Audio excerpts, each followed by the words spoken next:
प्यारे बच्चों, quarterly exam 23-24 class 10th subject maths का हम सेट बी का क्वेश्चन पेपर हल करते हैं।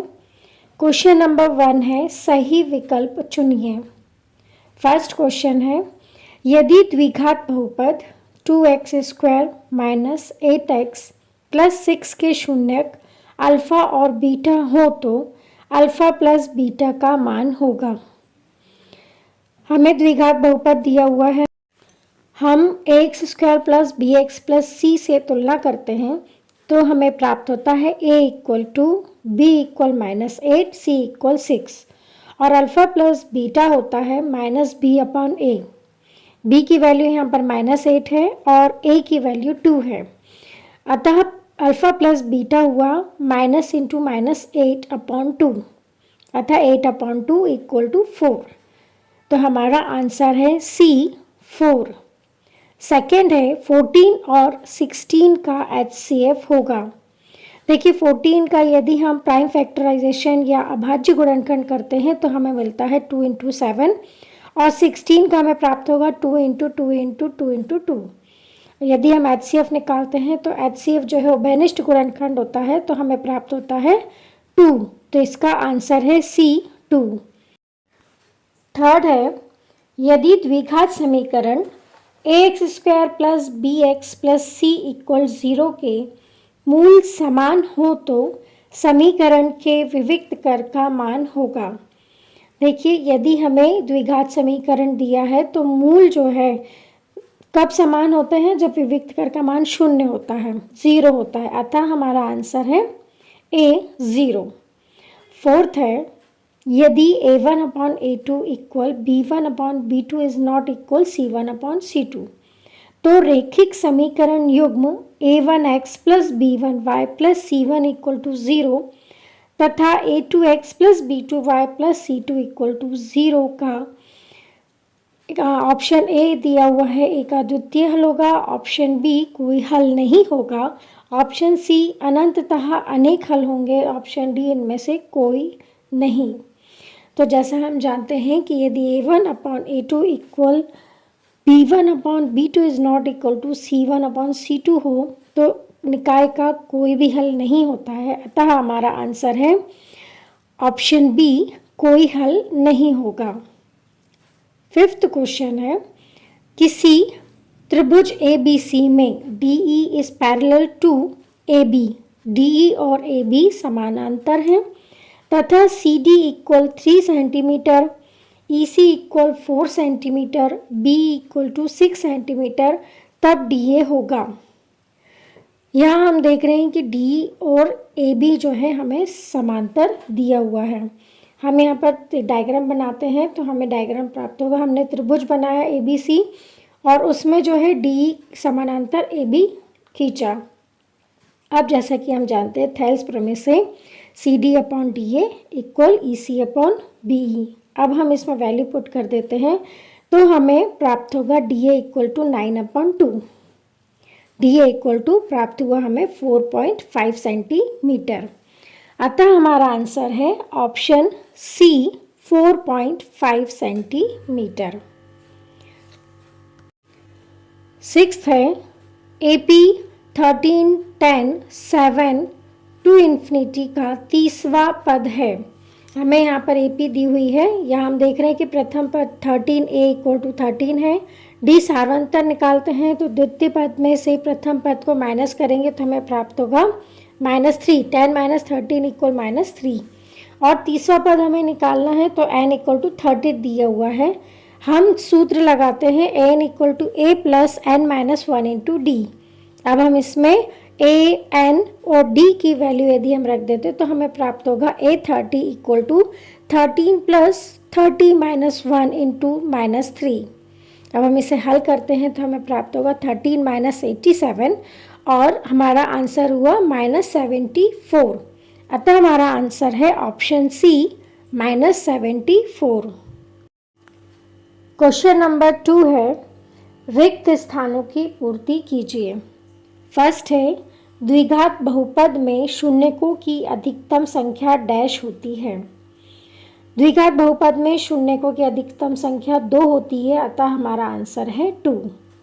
सेकेंड है, एक समीकरण px इक्वल 0 जहाँ px घात 2 का बहुपद हो डैश समीकरण कहलाती है। घात 2 के बहुपद को हम द्विघात बहुपद कहते हैं, अतः हमारा आंसर है द्विघात। थर्ड है, समरूप त्रिभुज के संगत कोण डैश होते हैं।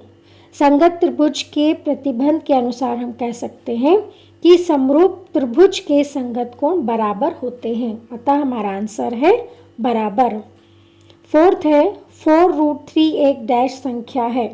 तो 4√3 जैसा हम जानते हैं कि एक अपरिमेय संख्या है, अतः हमारा आंसर है अपरिमेय। फिफ्थ है, समीकरण 2x plus y equal k में यदि x equal to Y equal 1 हो तो k का मान डैश होगा। अब हम जो हमें समीकरण दिया है हम उसमें x बराबर 2 और y इक्वल टू 1 यदि हम पुट करते हैं रखते हैं तो हमें प्राप्त होता है k इक्वल टू 5, अतः हमारा आंसर है 5। क्वेश्चन नंबर 6 है, यदि a b c समांतर श्रेणी में है तब b को a और c का डैश कहते हैं। जैसा कि हम जानते हैं कि यदि a b c समांतर श्रेणी में है तब b को a और c का समांतर माध्य कहते हैं और b equal a plus c upon 2 होता है, अतः हमारा आंसर है समांतर माध्य।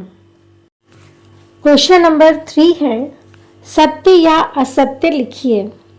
फर्स्ट है, ax प्लस b इक्वल 0 एक द्विघात समीकरण है। ax plus b equal to 0 में चर x की घात यहाँ पर 1 है, अतः ये हमारा कथन असत्य है। सेकेंड है, 1/√2 एक परिमेय संख्या है। 1/√2 एक अपरिमेय संख्या है, अतः यह कथन असत्य है। क्वेश्चन नंबर 3 है, द्विघात समीकरण 2x² minus 4x plus 3 equal 0 का विविक्त कर 8 है। जो हमें द्विघात समीकरण दिया गया है उसका हम विविक्त कर निकालते हैं। तो द्विघात समीकरण की तुलना हम ax² plus bx plus c equal 0 से करते हैं, तो हमें a equal to b equal -4 और c इक्वल टू 3 प्राप्त होता है। अब विविक्त कर d equal to b² minus 4ac में a, b और c की वैल्यू हम रख देते हैं, तो और हल करके हमें प्राप्त होता है 16 माइनस 24 और 16 माइनस 24 होता है -8, अतः हमारा ये कथन असत्य है। फोर्थ है, एक प्राकृत संख्या का अभाज्य गुणनखंड उसके गुणनखंडों के क्रम को छोड़ते हुए अद्वितीय होता है, यह कथन सत्य है। फिफ्थ है, यदि एक त्रिभुज के दो कोण एक अन्य त्रिभुज के क्रमशः दो कोणों के बराबर हों तो त्रिभुज समरूप होते हैं। डबल ए समरूपता कसौटी से हम कह सकते हैं कि यह कथन सत्य है। सिक्स्थ है, एक बहुपद px के शून्यक उन बिंदुओं के x निर्देशांक होते हैं जहां y इक्वल px का ग्राफ x अक्ष को प्रतिच्छेद करता है, यह कथन सत्य है। क्वेश्चन नंबर 4 है, सही जोड़ी मिलाइए। हमें स्तंभ A और स्तंभ B दिया गया है। स्तंभ A को हमें स्तंभ B के सही ऑप्शन सही आंसर से हमें मिलान करना है, तो हम फर्स्ट देखते हैं। फर्स्ट सभी वर्ग होते हैं, तो सभी वर्ग समरूप होते हैं, अतः हमारा आंसर है समरूप। सेकंड है, समांतर श्रेणी का nवां पद। तो समांतर श्रेणी का nवां पद होता है an equal a plus n minus 1 into D, अतः हमारा सेकेंड का आंसर है an equal to a plus n minus 1 into D. Third है, x plus 2y plus 3 equal 0 में यदि x इक्वल 0 तो y इक्वल, हम दिए गए समीकरण में हम x बराबर 0 रख देते हैं, तो हमें प्राप्त होता है 2y प्लस 3 इक्वल 0 और 2y इक्वल -3, तो तो हमें y की वैल्यू प्राप्त होती है -3/2। अतः थर्ड का आंसर है -3/2। फोर्थ है द्विघात समीकरण x² - 1 = 0 के मूल। तो हम x² - 1 = 0 के मूल निकालते हैं तो हमें प्राप्त होता है x² = 1। तो इसके हमें मूल प्राप्त होंगे x = 1 और -1। फिफ्थ है रैखिक बहुपद की घात। तो रैखिक बहुपद की घात 1 होती है, अतः हमारा आंसर है 1। फिफ्थ का आंसर 1। सिक्स्थ है 81 और 27 का एलसीएम है। तो हम 81 का प्राइम फैक्टराइजेशन मतलब अभाज्य गुणनखंड करते हैं तो हमें प्राप्त होगा 3 × 3 × 3 × 3 मतलब 3⁴। और 27 का हम अभाज्य गुणनखंड निकालते हैं तो हमें प्राप्त होता है 3 × 3 × 3 3⁴। अतः हमारा एलसीएम हुआ 3⁴ = 81। अतः 6 का आंसर है 81। क्वेश्चन नंबर 5 है एक शब्द या वाक्य में उत्तर दीजिए। फर्स्ट है संख्या 5005 के अभाज्य गुणनखंड लिखिए। सॉल्यूशन देखते हैं।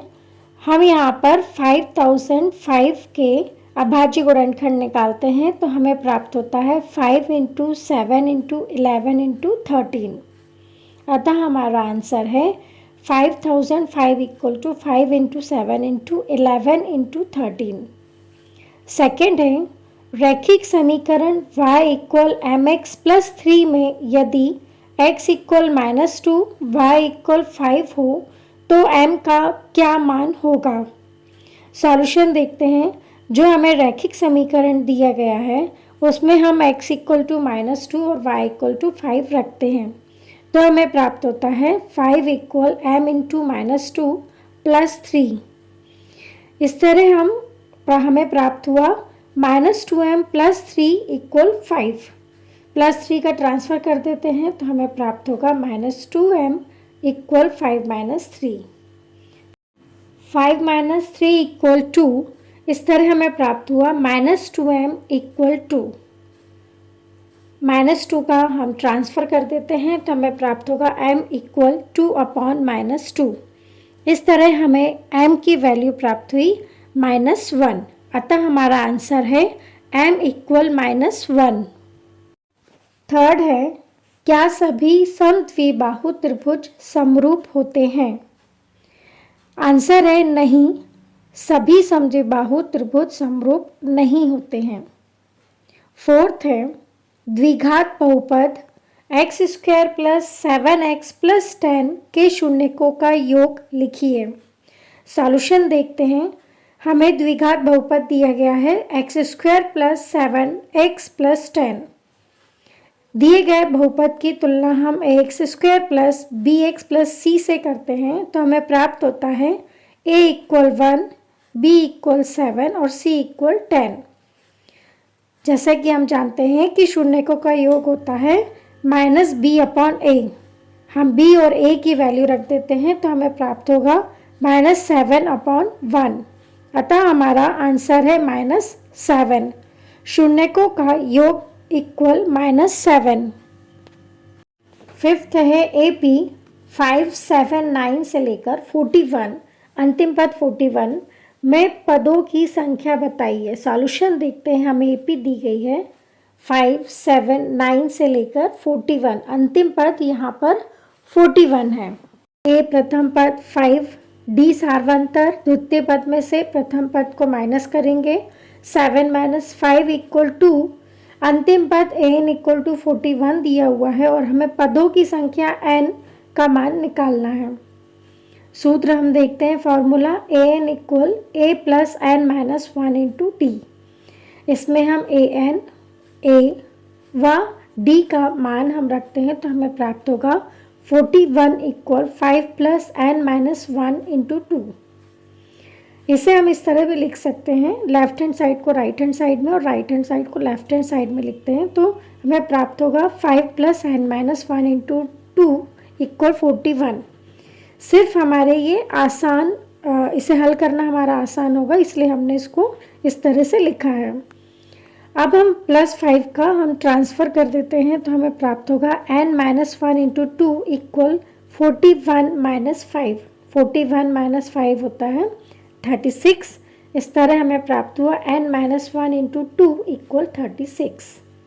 n - 1 इंटू 2, जो 2 मल्टीप्लाई में उसको हम ट्रांसफ़र करेंगे तो हमें प्राप्त होगा 36/2। इस तरह हमें प्राप्त हुआ n - 1 इक्वल 36/2। और 36/2 को सॉल्व करेंगे तो हमें प्राप्त होगा n - 1 इक्वल 18। -1 का ट्रांसफ़र करेंगे तो हमें प्राप्त होगा n इक्वल टू 18 + 1 इक्वल 19। अतः पदों की संख्या बराबर है 19। 6th है, यदि किसी द्विघात समीकरण के विविक्त कर का मान धनात्मक हो तो उस समीकरण के मूलों की प्रकृति कैसी होगी? आंसर है मूल असमान एवं वास्तविक होंगे। क्वेश्चन नंबर 6 है, HCF 306 एंड 657 इक्वल 9 दिया है। LCM 306 एंड 657 ज्ञात कीजिए। सॉल्यूशन देखते हैं। जैसा कि हम जानते हैं कि यदि हमें कोई दो संख्या a और b दी गई हो तो LCM AB into HCF AB equal a into b होता है। इस तरह हम लिख सकते हैं LCM 306 and 657 into HCF 306 and 657 equal 306 into 657। हमें HCF की वैल्यू 9 दी गई है तो हम 9 रख देते हैं और इस 9 का हम पक्षांतरण करते हैं तो डिवाइड हो जाएगा तो हमें प्राप्त होगा LCM 306 एंड 657 इक्वल 306 इंटू 657/9। और हम इसे हल करते हैं तो हमें प्राप्त होगा 34 इंटू 657। अब हम मल्टीप्लाई करते हैं तो हमें प्राप्त होगा 22,338। अतः अभिष्ट LCM 306 and 657 equal 22,338। Question number 6 का अथवा क्वेश्चन देखते हैं। अथवा क्वेश्चन है, संख्याओं 4n पर विचार कीजिए जहां n एक प्राकृत संख्या है। जांच कीजिए कि क्या n का कोई मान है जिसके लिए 4n अंक 0 पर समाप्त होता है। आंसर देखते हैं। यदि किसी n के लिए संख्या 4n 0 पर समाप्त होगी तो वह 5 से विभाज्य होगी। जैसा कि हम जानते हैं कि 4n के अभाज्य गुणनखंड में अभाज्य संख्या 5 आनी चाहिए। यह संभव नहीं है क्योंकि 4n को हम 2n लिख सकते हैं। इसीलिए ऐसी कोई संख्या n नहीं है जिसके लिए 4n अंक 0 पर समाप्त होगी।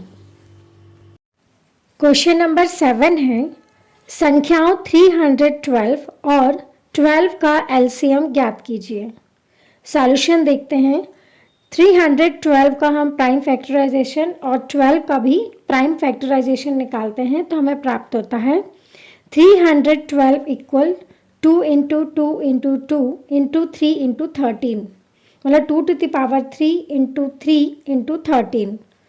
इसी तरह 12 का अभाज्य गुणनखंड हमें प्राप्त होता है 2 इंटू 2 इंटू 3, 2² इंटू 3। अब LCM निकालते हैं हम तो LCM जो है संख्याओं में संबद्ध प्रत्येक अभाज्य गुणनखंड की सबसे बड़ी घात का गुणनफल होता है। अतः LCM होगा 2³ इंटू 3 इंटू 13 और हम इसे मल्टीप्लाई करेंगे तो हमें प्राप्त होगा 312। अतः हमारा आंसर है 312। क्वेश्चन नंबर 7 का अथवा क्वेश्चन देखते हैं। व्याख्या कीजिए कि 7 इंटू 11 इंटू 13 प्लस 13 और 7 into 6 into 5 into 4 into 3 into 2 into 1 plus 5 भाज्य संख्याएं क्यों हैं। सॉल्यूशन देखते हैं। 7 इंटू 11 इंटू 13 प्लस 13 में हम 13 को कॉमन लेते हैं तो हमें प्राप्त होता है 13 इंटू 7 इंटू 11 प्लस 1। अब हम इसे हल करते हैं तो हमें प्राप्त होगा 13 इंटू 78 जो एक भाज्य संख्या है। एवं 7 into 6 into 5 into 4 into 3 into 2 into 1 plus 5 में हम 5 कॉमन लेते हैं और इसे हल करते हैं तो हमें प्राप्त होगा 5 इंटू 1009 जो एक भाज्य संख्या है। अतः हम कह सकते हैं कि दी हुई दोनों संख्याएं भाज्य संख्याएं हैं। क्वेश्चन नंबर 8 है, बहुपद एक्स स्क्वायर माइनस 15 के शून्य ज्ञात कीजिए। सॉल्यूशन देखते हैं। हमें दिए गए बहुपद का शून्य ज्ञात करना है तो हम लिख सकते हैं x square minus 15 equal 0। Minus 15 का ट्रांसफ़र करते हैं तो हमें प्राप्त होगा एक्स स्क्वायर इक्वल 15। दोनों पक्षों का हम वर्गमूल ले लेते हैं, स्क्वायर रूट लेते हैं तो हमें प्राप्त होगा x equal plus minus under root 15। अतः दिए गए बहुपद के शून्यक रूट 15 व माइनस रूट 15 है। क्वेश्चन नंबर 8 का अथवा क्वेश्चन है, द्विघात बहुपद x square plus 7x plus के शून्यकों का गुणनफल 10 है तो k का मान ज्ञात कीजिए। सॉल्यूशन देखते हैं। हमें द्विघात बहुपद दिया है x square plus 7x plus के। इस द्विघात बहुपद की तुलना हम ax square plus bx plus c से करते हैं तो हमें प्राप्त होता है a इक्वल 1, b इक्वल 7 और c इक्वल k। और हमें दिया गया है शून्यकों का गुणनफल बराबर 10। जैसा कि हम जानते हैं कि शून्यकों का गुणनफल होता है c अपॉन a, तो c upon a equal 10। c की वैल्यू और a की वैल्यू हम रख देते हैं तो हमें प्राप्त होगा k अपॉन 1 इक्वल 10। अतः हमें k की वैल्यू प्राप्त हुई 10। हमारा आंसर है k इक्वल 10।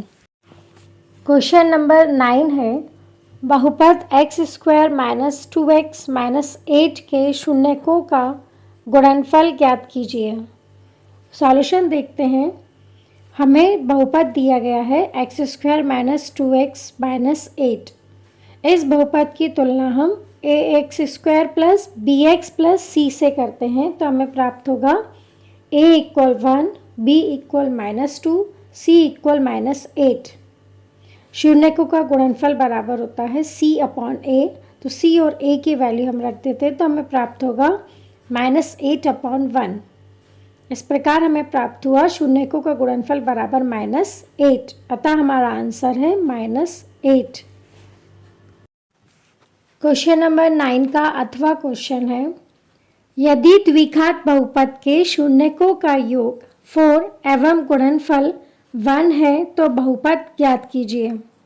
सॉल्यूशन देखते हैं। हमें शून्यकों का योग और गुणनफल दिया गया है और हमें द्विघात बहुपद ज्ञात करना है। सबसे पहले हम मानते हैं कि अभिष्ट द्विघात बहुपद ax square plus bx plus c है जिसके शून्यक अल्फा एवं बीटा है। तब जैसा कि हम जानते हैं कि दोनों शून्यकों का योग होता है माइनस बी अपॉन ए, अतः alpha plus beta equal minus B upon A. तो माइनस बी अपॉन ए जो है 4 दिया हुआ है तो हम इसे लिख सकते हैं माइनस इंटू माइनस 4 अपॉन 1। और अल्फ़ा बीटा दोनों शून्यकों का गुणनफल दिया हुआ है हमें 1, तो alpha into beta equal to जो होता है c अपॉन ए इक्वल 1, इसे हम लिख सकते हैं 1 अपॉन 1। अब हम देखते हैं कि यहाँ पर हर में 1 है तब और a का मान जो है यहाँ पर 1 है, तो हम यदि a इक्वल टू 1 लेते हैं तब b इक्वल टू -4 और c इक्वल टू 1 होगा।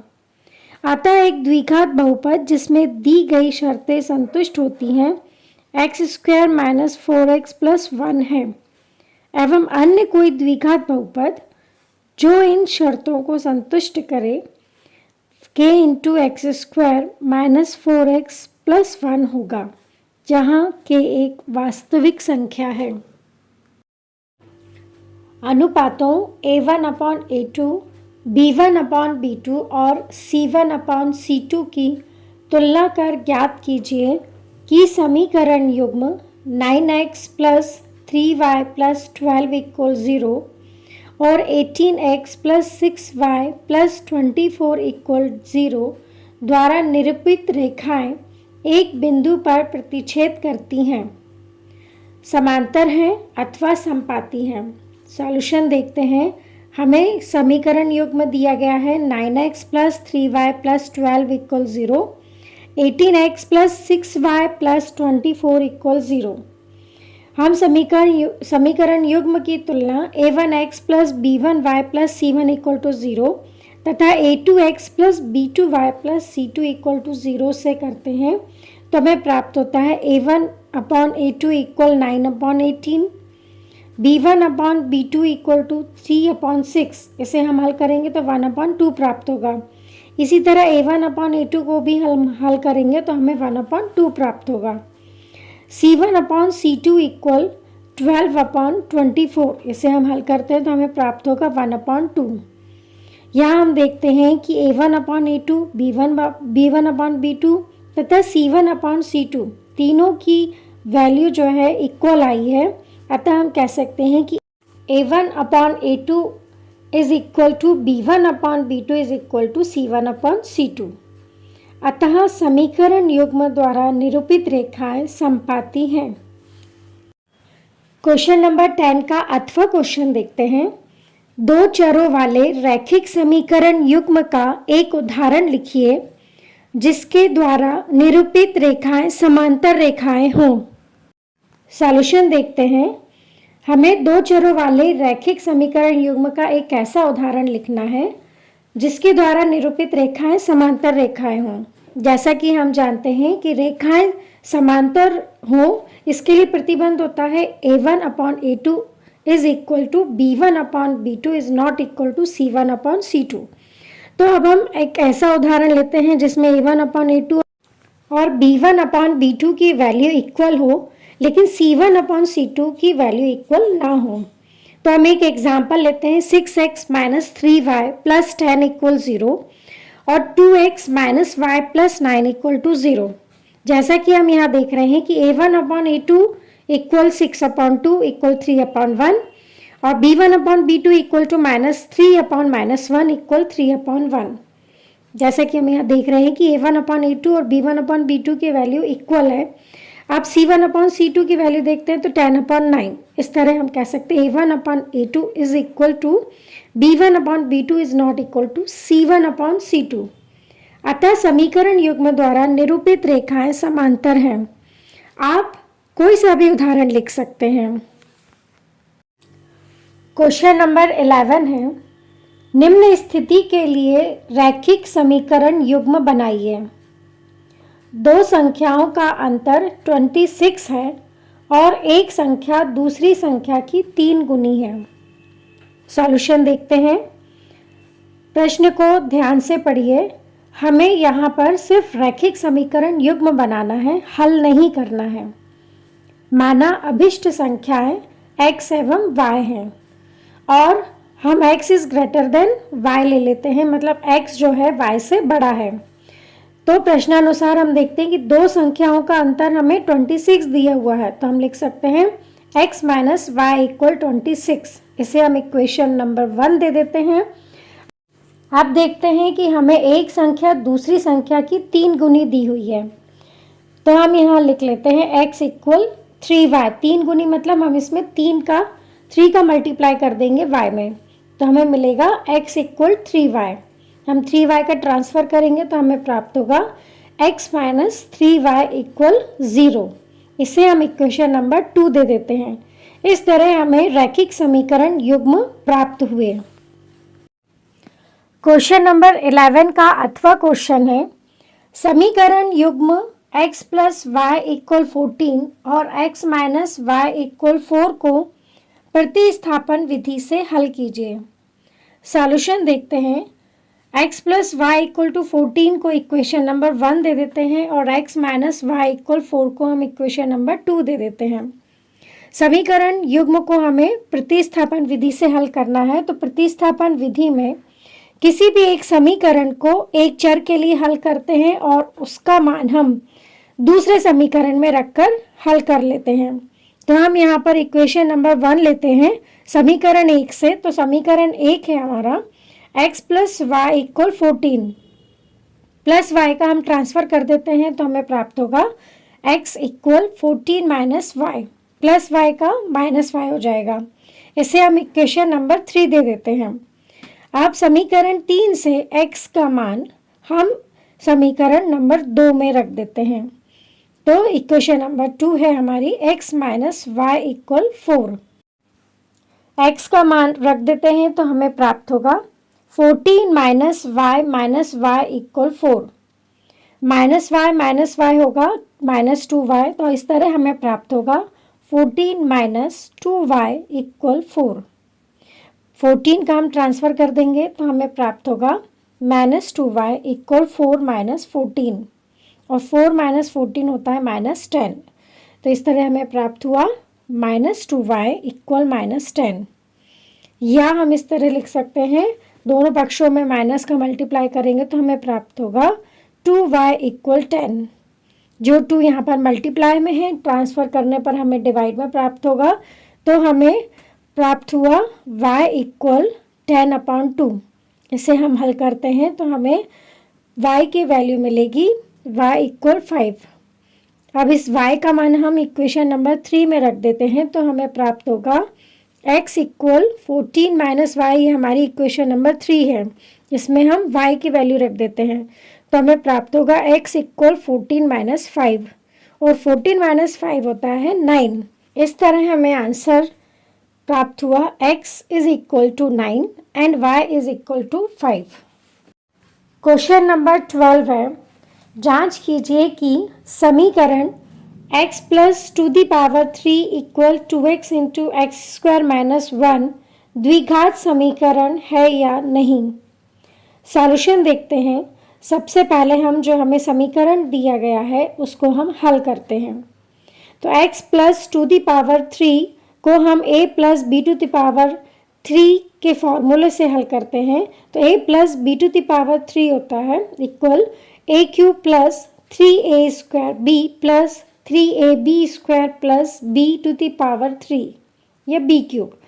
अब हम यहाँ पर a की वैल्यू x और b की वैल्यू 2 रख देते हैं तो हमें प्राप्त होगा x cube plus 6x square plus 12x plus 8। अब हमें राइट हैंड साइड में दिया है 2x into x square minus 1। 2x का मल्टीप्लाई हम एक्स स्क्वायर में करेंगे तो हमें प्राप्त होगा 2x क्यूब माइनस, और 2x का मल्टीप्लाई 1 में करेंगे तो हमें प्राप्त होगा 2x। इस तरह हमें प्राप्त हुआ x cube plus 6x square plus 12x plus 8 equal 2x cube minus 2x। अब हम 2x क्यूब माइनस 2x का ट्रांसफ़र करेंगे तो हमें प्राप्त होगा x cube minus 2x cube plus 6x square plus 12x plus 2x plus 8 equal 0। अब हम x cube minus 2x cube को हल करेंगे तो हमें प्राप्त होगा माइनस x क्यूब, और 12x प्लस 2x होगा 14x। तो इस तरह हमें प्राप्त होगा minus x cube plus 6x square plus 14x plus 8 equal 0। अब हम माइनस का मल्टीप्लाई कर देंगे तो हमें प्राप्त होगा x cube minus 6x square minus 14x minus 8 equal 0। चूँकि उपरोक्त समीकरण त्रिघात समीकरण है, यहाँ पर चर की अधिकतम घात 3 है, अतः ये त्रिघात समीकरण है, द्विघात समीकरण नहीं है। अतः दिया गया समीकरण द्विघात समीकरण नहीं है। क्वेश्चन नंबर 12 का अथवा क्वेश्चन है, द्विघात समीकरण 2x square plus kx plus 3 equal 0 में k का ऐसा मान ज्ञात कीजिए कि उसके दो बराबर मूल हों। सॉल्यूशन देखते हैं। हमें द्विघात समीकरण दिया गया है 2x square plus kx plus 3 equal 0। दिए गए समीकरण की हम ax square plus B x plus C equal to 0 से तुलना करते हैं तो हमें प्राप्त होता है a equal two b equal k और c इक्वल 3। हमें दिया गया है कि दो बराबर मूल हैं, तो दो बराबर मूल हैं इसका मतलब ये है कि विविक्त कर बी स्क्वायर माइनस 4ac का मान 0 है। B square minus 4ac equal 0 में हम बी ए और सी की वैल्यू रख देते हैं तो हमें प्राप्त होता है के square minus 4 into 2 into 3 equal 0। 4 into 2 into 3 हम मल्टीप्लाई करेंगे तो हमें प्राप्त होगा 24। इस तरह हमें प्राप्त हुआ के स्क्वायर माइनस 24 इक्वल 0। माइनस 24 का हम पक्षांतरण कर देते हैं तो हमें प्राप्त होता है के स्क्वायर इक्वल 24। ट्रांसफर करने पर माइनस 24 का प्लस 24 हो जाएगा। अब हम दोनों साइड का हम वर्गमूल ले लेते हैं तो हमें प्राप्त होगा k equal plus minus under root 24 को लिख सकते हैं हम 2 इंटू 2 इंटू 6 और 2 का यहाँ पर पेयर बनता है तो ये रूट के बाहर आ जाएगा तो हमें प्राप्त होगा k equal plus minus 2 root 6। अतः के का अभिष्ट मान है प्लस माइनस 2 रूट 6। क्वेश्चन नंबर 13 है, निम्नलिखित स्थिति को गणितीय रूप में व्यक्त कीजिए। दो क्रमागत धनात्मक पूर्णांकों का गुणनफल 306 है। हमें पूर्णांकों को ज्ञात करना है। सॉल्यूशन देखते हैं। क्वेश्चन को ध्यान से पढ़िए। हमें जो स्थिति दी गई है उसे सिर्फ गणितीय रूप में व्यक्त करना है, हमें समीकरण को हल नहीं करना है। माना दो क्रमागत धनात्मक पूर्णांक क्रमशः x और x प्लस 1 है। तो प्रश्नानुसार देखते हैं कि दो क्रमागत धनात्मक पूर्णांकों का गुणनफल, तो हमने जो धनात्मक पूर्णांक x और x प्लस 1 लिए हैं उसका यदि हम मल्टीप्लाई गुणनफल ज्ञात करें तो हमें मिलेगा x इंटू एक्स प्लस 1 और उनका गुणनफल दिया गया है 306। इस प्रकार हमें प्राप्त हुआ x into x plus 1 equal 306। x का मल्टीप्लाई हम x और 1 दोनों में करेंगे तो हमें प्राप्त होगा x square plus x equal 306। 306 का हम ट्रांसफर कर देते हैं, पक्षांतरण करेंगे तो प्लस 306 हो जाएगा माइनस 306। इस तरह हमें प्राप्त होगा x square plus x minus 306 equal 0। अतः अभिष्ट द्विघात समीकरण x square plus x minus 306 equal 0 है, जहां x एक धनात्मक पूर्णांक है।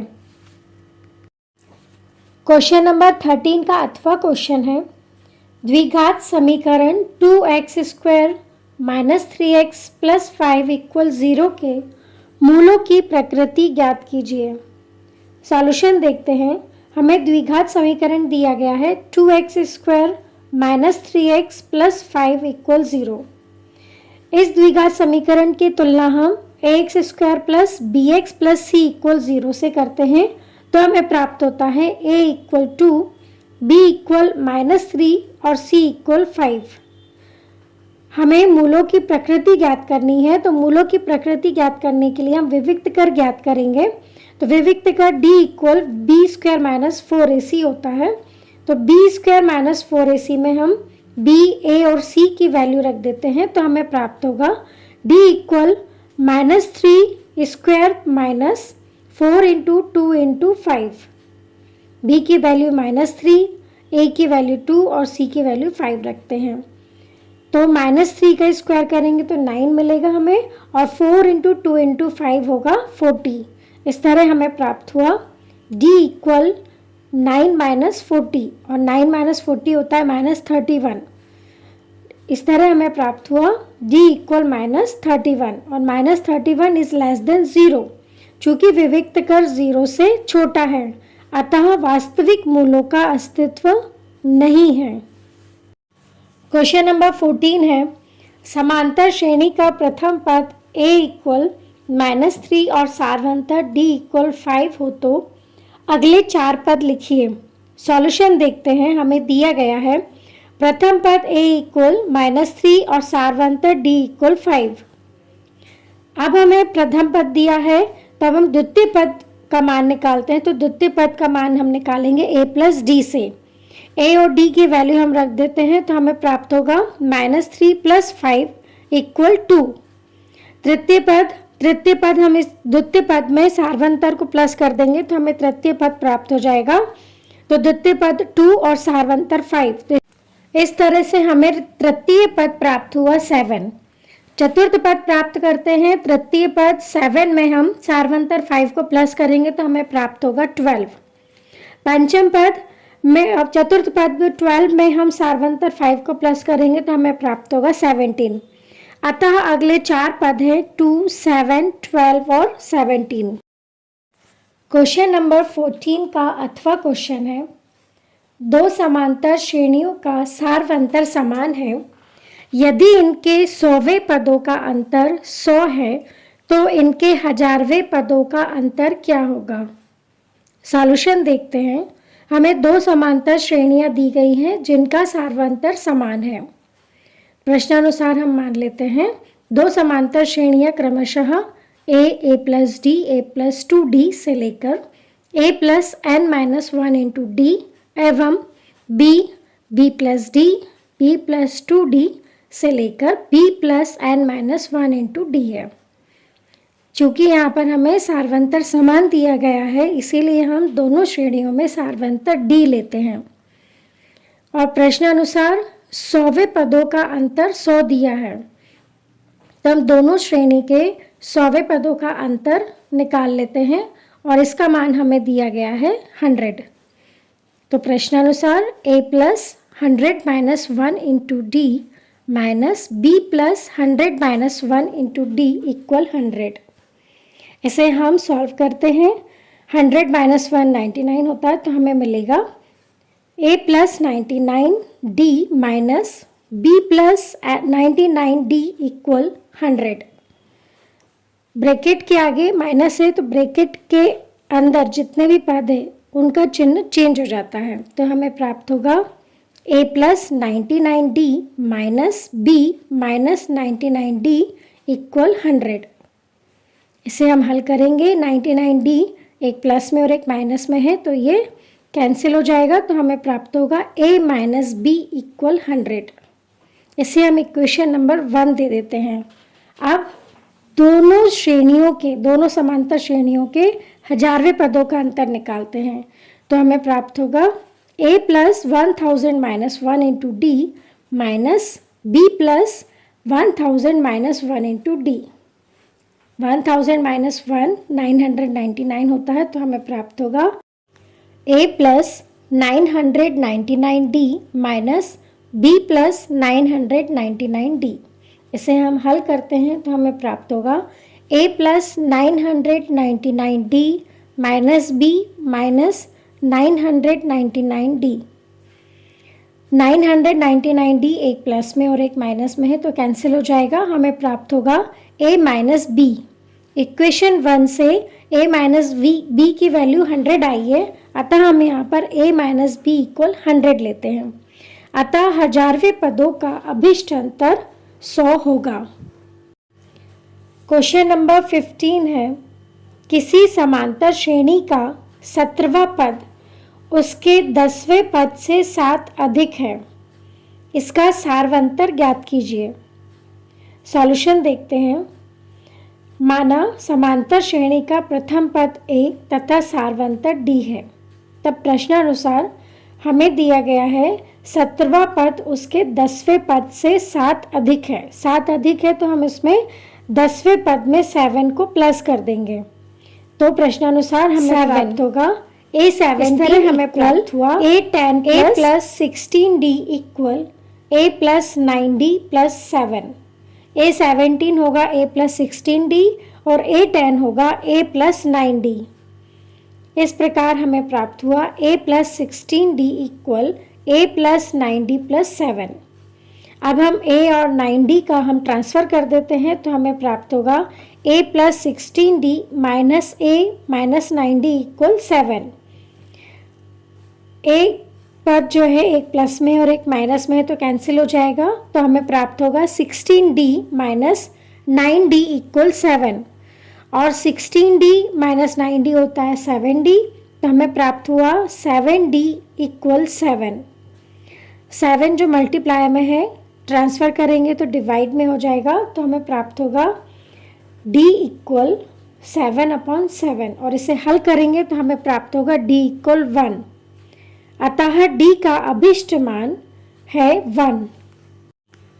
क्वेश्चन नंबर 15 का अथवा क्वेश्चन देखते हैं।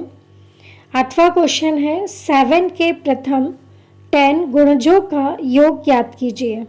सॉल्यूशन देखते हैं। 7 के गुणज हैं 7, 14, 21 टू इन्फिनिटी। यहाँ हम देखते हैं कि प्रथम पद a इक्वल टू 7 है। सार्वंतर D द्वितीय पद में से प्रथम पद को माइनस करेंगे। 14 माइनस 7, द्वितीय पद है 14 और प्रथम पद है 7, तो इस तरह D equal to 14 minus 7 equal 7। हमें यहाँ पर 10 गुणजों का योग ज्ञात करना है, तो n इक्वल टू 10 और S10 की वैल्यू हमें फाइंड करनी है, निकालनी है। समांतर श्रेणी के योग सूत्र से हम लिखते हैं Sn equal to n/2 into 2a plus n minus 1 into D। इस सूत्र में हम n, a और D की वैल्यू रख देते हैं, तो हमें प्राप्त होगा S10 equal to 10/2 into 2 into 7 plus 10 minus 1 into 7।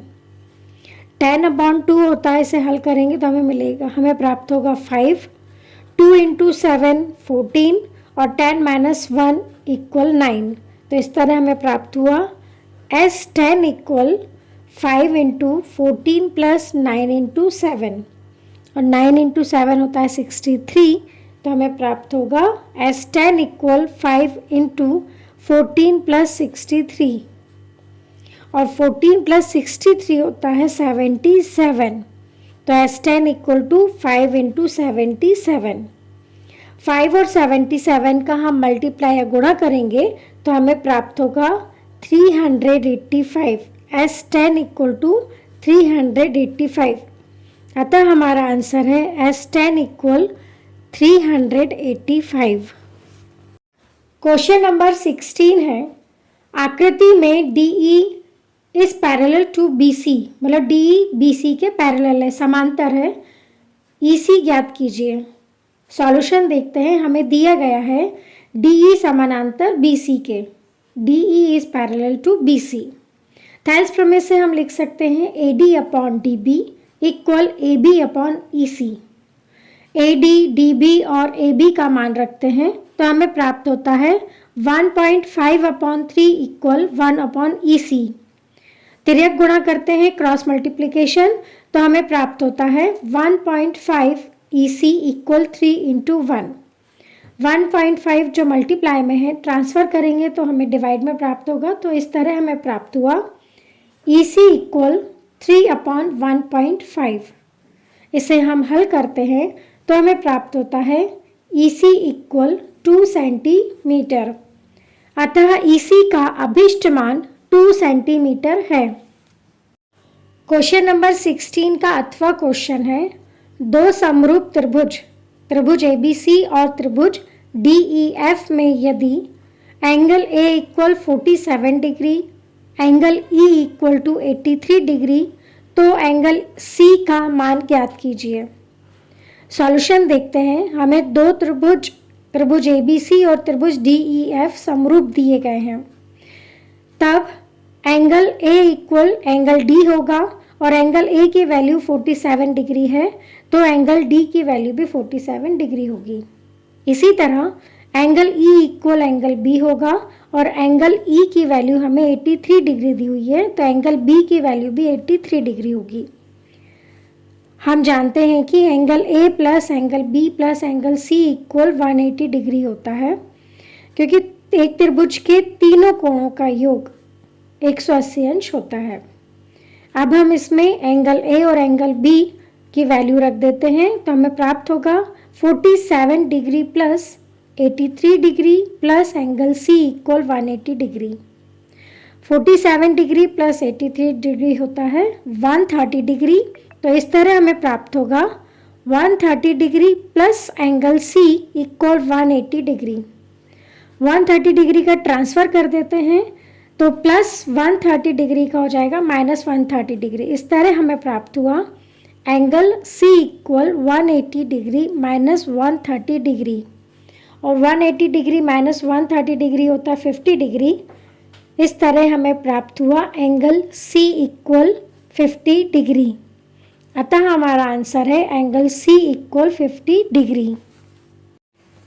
Question number 17 है, लंबाई 6 मीटर वाले एक ऊर्ध्वाधर स्तंभ की भूमि पर छाया की लंबाई 4 मीटर है, जबकि उसी समय एक मीनार की छाया की लंबाई 28 मीटर है।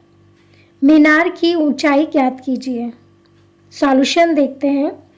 हम यहाँ पर दो त्रिभुज लेते हैं। एक त्रिभुज लेते हैं हम ABC और दूसरा त्रिभुज लेते हैं PQR।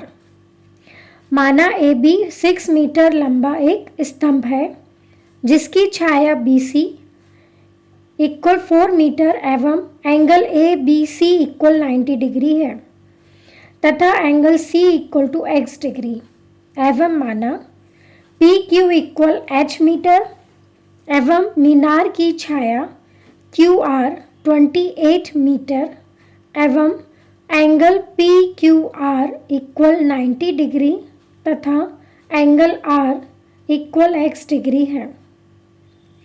चूँकि angle C equal angle R equal to x degree है, ये सूर्य का उन्नयन कोण है, एवं angle B equal angle Q equal 90 degree, तो हम डबल ए समरूपता से कह सकते हैं त्रिभुज ABC समरूप है त्रिभुज PQR के। अब हम समरूप त्रिभुज के प्रगुण से लिख सकते हैं AB upon BC equal PQ upon QR। हम इसमें AB, BC और QR की वैल्यू रख देते हैं, तब हमें प्राप्त होता है 6/4 इक्वल h/28। क्रॉस मल्टीप्लिकेशन या तिर्यक गुणा से हम इसे हल करेंगे तो हमें प्राप्त होगा 4h इक्वल 6 इंटू 28। 4 जो मल्टीप्लाई में है वो ट्रांसफ़र होकर डिवाइड में हो जाएगा, तो हमें प्राप्त होगा h equal 6 into 28/4।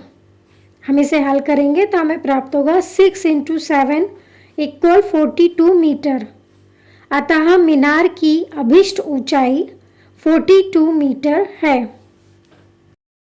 Question number 17 का 8वां क्वेश्चन है, किसी त्रिभुज PQR की भुजाओं PQ और PR पर क्रमशः बिंदु E और F स्थित हैं। यदि PE equal 3.9 centimetre, EQ equal 3 centimetre, PF equal 3.6 centimetre और FR इक्वल 2.4 सेंटीमीटर, तो कारण सहित बताइए कि EF is parallel to QR है या नहीं। हमें बताना है कि EF और QR समांतर है या नहीं। सॉल्यूशन देखते हैं। हमें एक त्रिभुज PQR दिया है जिसकी भुजा PQ एवं PR पर क्रमशः E एवं F बिंदु स्थित है। अब हम PE अपॉन EQ की वैल्यू निकालते हैं, तो PE अपॉन EQ इक्वल 3.9/3। इसे हम हल करते हैं तो हमें प्राप्त होगा 1.3 एवं PF अपॉन FR इक्वल 3.6/2.4। इसे हम हल करेंगे तो हमें प्राप्त होगा 1.5। जैसा कि हम यहाँ पर देख रहे हैं कि PE upon EQ is not equal to PF upon FR, अतः हम कह सकते हैं EF is not parallel to QR। EF समानांतर नहीं है QR की, अतः EF QR के समांतर नहीं है।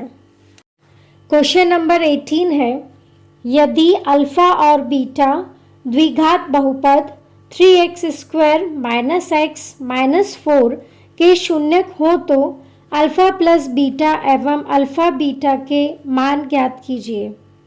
सॉल्यूशन देखते हैं।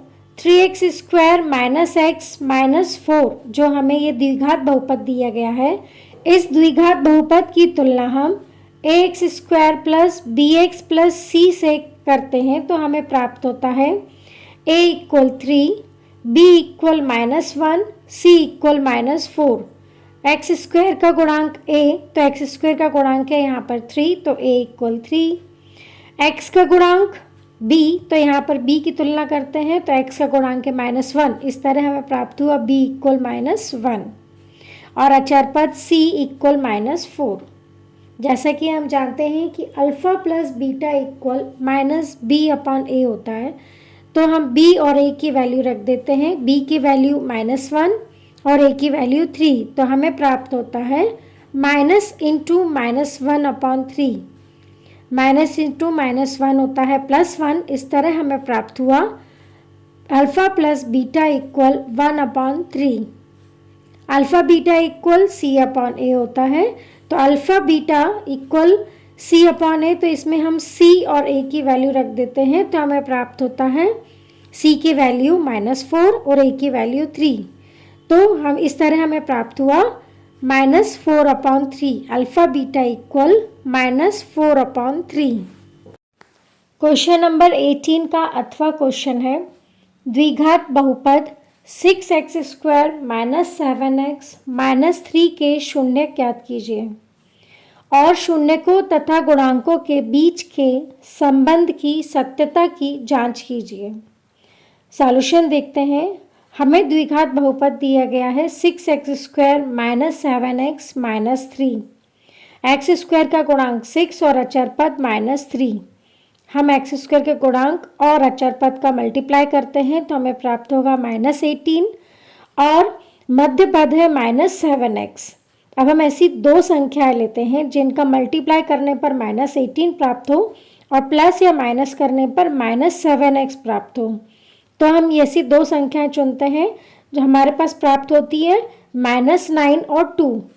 -9 और 2 का मल्टीप्लाई करेंगे तो हमें प्राप्त होगा -18। इस तरह हम लिख सकते हैं 6x square -9x plus 2x -3। अब हम जो कॉमन है कॉमन निकाल लेते तो हमें प्राप्त होगा 6x स्क्वायर -9x में कॉमन है 3x, तो 3x कॉमन लेंगे तो हमें प्राप्त होगा 2x -3 और 2x -3 में 1 हम लिख लेते हैं यहाँ पर, तो हमें प्राप्त होगा +1 इंटू 2x -3। अब 2x -3 को भी कॉमन ले लेंगे तो हमें प्राप्त होगा 2x -3 इंटू 3x + 1। अब चूंकि जो है 6x स्क्वायर -7x -3 का मान 0 होगा जब या तो 2x -3 इक्वल टू 0 होगा अथवा 3x + 1 इक्वल टू 0 होगा। अब हम 2x -3 इक्वल 0 को हल कर लेते हैं, तो -3 का हम ट्रांसफ़र करेंगे तो हमें प्राप्त होगा 2x इक्वल 3। जो 2 में मल्टीप्लाई है ट्रांसफ़र करेंगे हमें डिवाइड में प्राप्त होगा, तो इस तरह हमें x की वैल्यू मिलेगी x इक्वल 3/2। 3x + 1 को सॉल्व करेंगे, 3x + 1 इक्वल टू 0, तो +1 का हम ट्रांसफ़र करेंगे तो हमें प्राप्त होगा 3x इक्वल -1। 3 जो मल्टीप्लाई में है ट्रांसफ़र करेंगे तो हमें प्राप्त होगा x इक्वल -1/3। अतः 6x स्क्वायर -7x -3 के शून्यक 3/2 और -1/3 होंगे। अब हमें शून्यकों तथा गुणांकों के बीच के संबंध की सत्यता की जांच करनी है, तो हम शून्यकों का योग निकालते हैं, तो जो हमें शून्यक प्राप्त हुए हैं उनका हम योग प्राप्त करेंगे तो हमें प्राप्त होगा 3/2 plus into -1/3, plus minus minus होगा तो हमें प्राप्त होगा 3/2 -1/3। अब हम एलसीएम लेंगे तो 2 और 3 का एलसीएम होता है 6, तो हमें प्राप्त होगा 9 - 2/6। इसे हम हल करेंगे तो हमें प्राप्त होगा 7/6 और 7/6 को हम लिख सकते हैं माइनस इंटू -7/6। यहाँ हम देख रहे हैं कि -7 जो है -7 किसका गुणांक है, x का गुणांक है और माइनस साइन बाहर है तो हम लिख सकते हैं -x का गुणांक बटे x स्क्वायर का गुणांक। अब हम शून्य का गुणनफल निकाल देते हैं, तो 3/2 इंटू -1/3। इसे हम हल करेंगे तो हमें प्राप्त होगा -1/2। चूँकि यहाँ पर हम जानते हैं कि शून्य का गुणनफल होता है अचर पद बटे x² का गुणांक।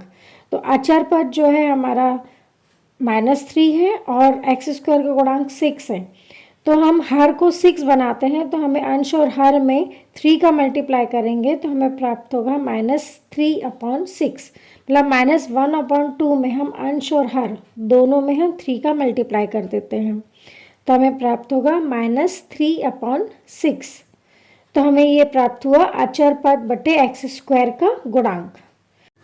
अतः शून्यकों तथा गुणांकों के बीच संबंधों की सत्यता प्रमाणित होती है। क्वेश्चन नंबर 19 है, दो व्यक्तियों की आय का अनुपात 9:7 9:7 है और उनके खर्चों का अनुपात 4:3 4:3 है। यदि प्रत्येक व्यक्ति महीने में 2,000 रुपये बचा लेता है तो उनकी मासिक आय ज्ञात कीजिए। सॉल्यूशन देखते हैं। माना दोनों व्यक्तियों की मासिक आय क्रमशः 9x रुपये व 7x रुपये है तथा उनके खर्चे क्रमशः 4y रुपये तथा 3y रुपये है। तब प्रश्नानुसार देखते हैं कि यहाँ पर दो व्यक्तियों की आय का अनुपात हमें दिया हुआ है और खर्चों का अनुपात दिया गया है और प्रत्येक व्यक्ति जो है महीने में 2,000 रुपये बचा लेता है। तो जब हम आय में से खर्च घटाएंगे तो बचत जो है उसकी 2,000 रुपये है। तब हम लिख सकते हैं 9x माइनस 4y इक्वल 2,000। इसे हम इक्वेशन नंबर 1 दे देते हैं। इसी तरह 7x माइनस 3y इक्वल 2,000, इसे हम इक्वेशन नंबर 2 दे देते हैं। इस तरह हमें दो इक्वेशन प्राप्त हो जाती है और इन दो इक्वेशन को हम किसी भी विधि से हल कर लेते हैं। यहाँ पर हम इन दोनों समीकरण को विलोपन विधि से हल कर लेते हैं। तो विलोपन विधि में हम किसी भी एक चर के गुणांक को समान कर लेते हैं। तो हम यहाँ पर y के गुणांक को एक समान कर लेते हैं। तो इक्वेशन नंबर 1 में हम 3 से तथा इक्वेशन नंबर 2 में हम 4 से गुणा करते हैं तो हमें प्राप्त होता है 27x माइनस 12y इक्वल 6,000। ये इक्वेशन नंबर 3 है। 28x माइनस 12y इक्वल 8,000, इसे हम इक्वेशन नंबर 4 दे देते हैं। अब हम equation number 3 minus equation number 4 करते हैं तो हमें प्राप्त होता है, देखिए माइनस कर रहे हैं तो जो इक्वेशन नंबर 4 के जितने ही पद हैं उनके चिन्ह चेंज हो जाएंगे, साइन चेंज हो जाएंगे, प्लस का माइनस हो जाएगा और माइनस का प्लस हो जाएगा। इस तरह हमें प्राप्त हुआ -x इक्वल -2,000। दोनों पक्षों में हम माइनस का मल्टीप्लाई करते हैं तो हमें प्राप्त होता है x इक्वल 2,000। x का मान हम इक्वेशन नंबर 1 समीकरण 1 में रख देते हैं तो हमें प्राप्त होगा, इक्वेशन नंबर 1 है 9x minus 4y equal 2,000। x का मान 2,000 हम रख देते हैं तो हमें प्राप्त होगा 9 इंटू 2,000 माइनस 4y इक्वल 2,000। 9 का मल्टीप्लाई हम 2,000 में करेंगे तो हमें प्राप्त होगा 18,000 minus 4y equal 2,000। Minus 4y, तो हम यहाँ पर 18,000 का ट्रांसफ़र करेंगे तो हमें प्राप्त होगा -4y इक्वल 2,000 माइनस 18,000 और 2,000 माइनस 18,000 हम सॉल्व करेंगे तो हमें प्राप्त होगा -16,000।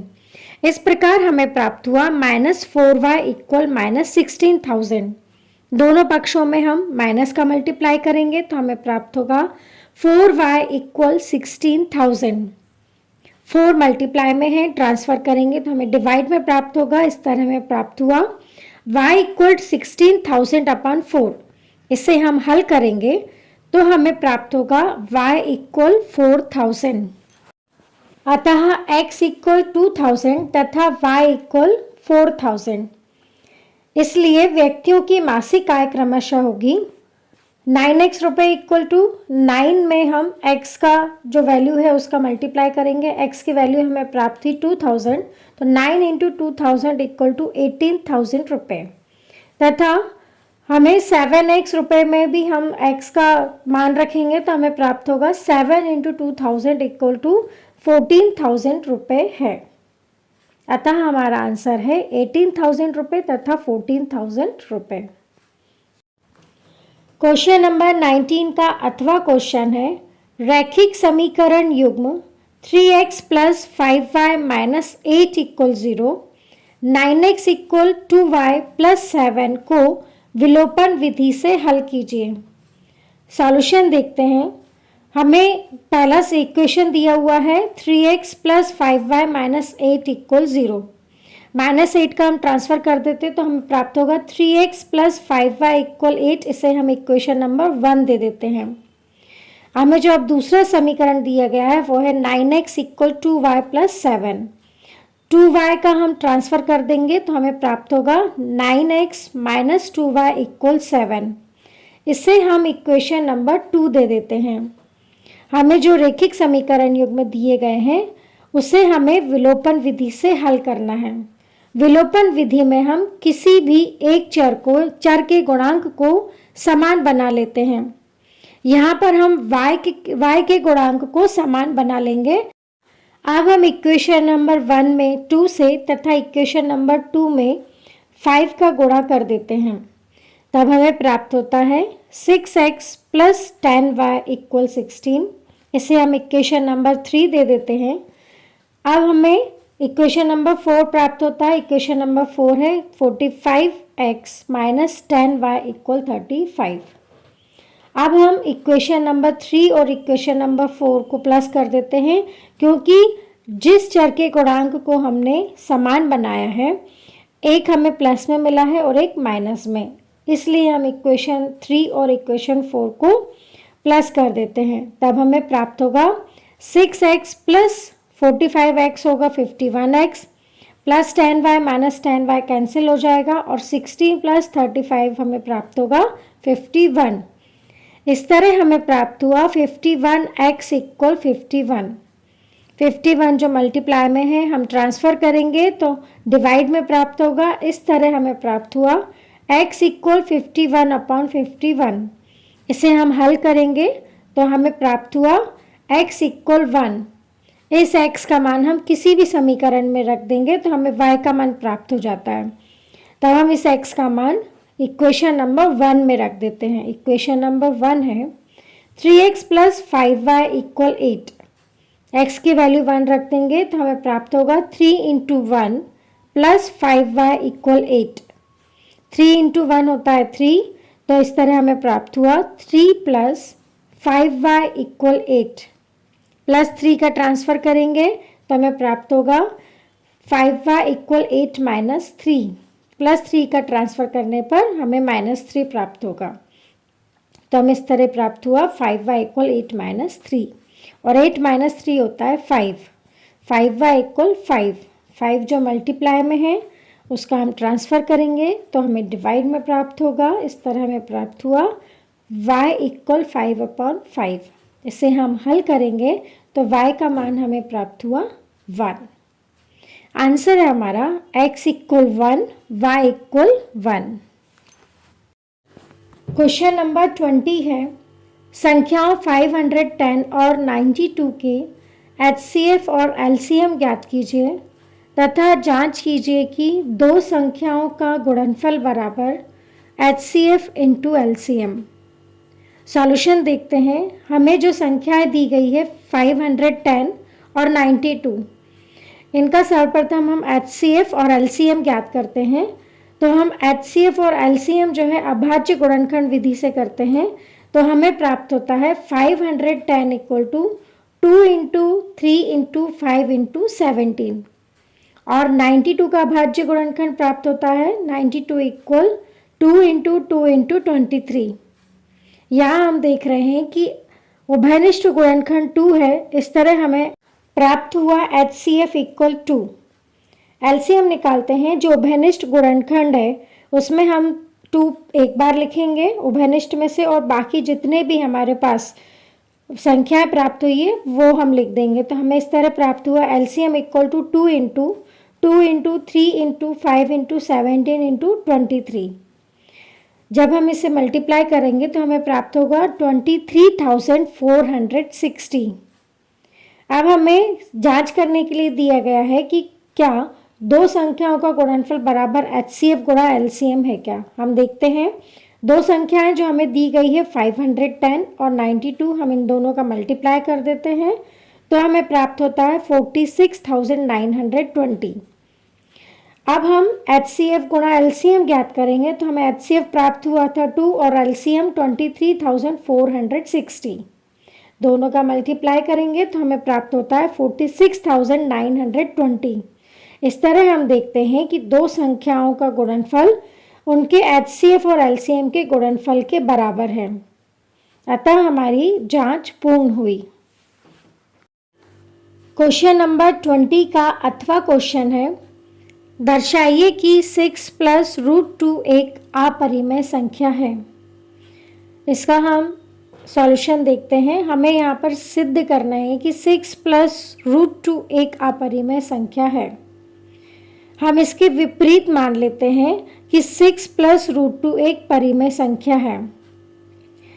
यदि 6 प्लस √2 एक परिमेय संख्या है तब हम सह अभाज्य ऐसी पूर्णांक संख्याएं a और b is not equal to 0 ज्ञात कर सकते हैं कि 6 plus √2 equal to a upon b।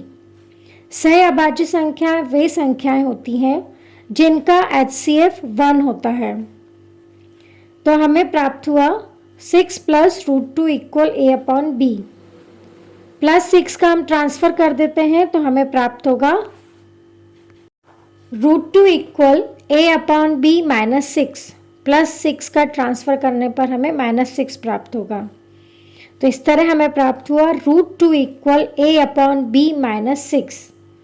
अब हम यहाँ देख रहे हैं कि जो हमें राइट हैंड साइड में प्राप्त हुआ a अपॉन b माइनस 6, यहाँ a, b एवं 6 पूर्णांक हैं, इसीलिए a अपॉन b माइनस 6 एक परिमेय संख्या है और इसीलिए √2 भी एक परिमेय संख्या है। किंतु इससे इस तथ्य का विरोधाभास प्राप्त होता है कि √2 एक अपरिमेय संख्या है। अतः हम निष्कर्ष निकालते हैं कि 6 प्लस √2 एक अपरिमेय संख्या है। क्वेश्चन नंबर 21 है, आकृति में PS upon SQ is equal to PT upon TR है तथा angle PST equal angle PRQ है।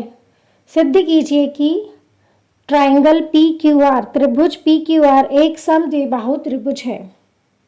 सॉल्यूशन देखते हैं, चित्र को ध्यान से देखिए। हमें दिया गया है PS upon SQ equal PT upon TR। जैसा कि हम जानते हैं थेल्स प्रमेय के विलोम से यदि एक रेखा किसी त्रिभुज की दो भुजाओं को एक ही अनुपात में विभाजित करे तो वह तीसरी भुजा के समांतर होती है। हमें दिया गया है PS upon SQ is equal to PT upon TR। Thales प्रमेय के विलोम से हम लिख सकते हैं ST is parallel to QR। ST और QR समानांतर है और PQ जो है तिर्यक छेदी रेखा है, इसलिए हम लिख सकते हैं angle PST is equal to angle PQR। ये संगत कोण है। इसे हम इक्वेशन नंबर 1 दे देते हैं। हमें क्वेश्चन में दिया गया है angle PST is equal to angle PRQ। इसे हम इक्वेशन नंबर 2 दे देते हैं। हम इक्वेशन नंबर 1 और इक्वेशन 2 से लिख सकते हैं, क्योंकि यहाँ पर लेफ्ट हैंड साइड इक्वल है तो राइट हैंड साइड भी इक्वल होंगे। अतः हम लिख सकते हैं angle PRQ is equal to angle PQR। इसे हमने इक्वेशन नंबर 1 और 2 से लिखा है, इसलिए हम लिख सकते हैं PQ इक्वल PR, क्योंकि हम जानते हैं समान कोणों की सम्मुख भुजाएं समान होती है। इस प्रकार हमने त्रिभुज PQR की दो भुजाएं बराबर बता दी हैं, अर्थात त्रिभुज PQR एक समद्विबाहु त्रिभुज है। क्वार्टरली एग्जाम 23, 24 का क्वेश्चन नंबर 21 का अथवा क्वेश्चन है, यदि किसी त्रिभुज की एक भुजा के समांतर अन्य दो भुजाओं को भिन्न भिन्न बिंदुओं पर प्रतिच्छेद करने के लिए एक रेखा खींची जाए तो सिद्ध कीजिए कि ये अन्य दो भुजाएं एक ही अनुपात में विभाजित हो जाती हैं। यह चैप्टर 6 त्रिभुज की प्रमेय 6.1 है। यह एक महत्वपूर्ण प्रमेय है। इसे थेल्स प्रमेय या आधारभूत समानुपातिकता प्रमेय या आधारभूत आनुपातिकता प्रमेय के नाम से भी जाना जाता है। थेल्स प्रमेय को बेसिक प्रोपोर्शनैलिटी थ्योरम अर्थात बीपीटी भी कहते हैं। इससे इस प्रकार भी पूछा जाता है, थेल्स प्रमेय का कथन लिखिए एवं सिद्ध कीजिए। थेल्स प्रमेय को सिद्ध करने से पहले हम 3 बेसिक कॉन्सेप्ट समझेंगे, जिसकी मदद से हम थेल्स थ्योरम को बहुत आसानी से सिद्ध कर सकेंगे। कॉन्सेप्ट नंबर 1 है कि त्रिभुज के प्रत्येक भुजा के लिए त्रिभुज की ऊंचाई अलग अलग होगी। यहाँ हम देख रहे हैं कि एक त्रिभुज ABC है जिसकी 3 भुजाएं हैं और हम किसी भी भुजा को आधार के लिए चुन सकते हैं। अगर हम त्रिभुज ABC में BC भुजा को आधार मानते हैं तो AD इसकी ऊंचाई होगी। ऊंचाई का अर्थ होता है कि त्रिभुज कितना लंबा या कितना ऊंचा है। अब यदि हम त्रिभुज ABC को घुमा देते हैं और CA को आधार मानते हैं तो BD इसकी ऊंचाई होगी। अब हम त्रिभुज ABC को पुनः घुमा देते हैं और AB को आधार मानते हैं तो CD इसकी ऊंचाई होगी। इस प्रकार हमने देखा कि किसी त्रिभुज के अलग अलग बेस या आधार लेते हैं तो हमें अलग अलग हाइट या ऊंचाई प्राप्त होती है। इस प्रकार हमने कॉन्सेप्ट नंबर 1 में जाना कि किसी त्रिभुज की प्रत्येक भुजा के लिए त्रिभुज की ऊंचाई अलग अलग होगी।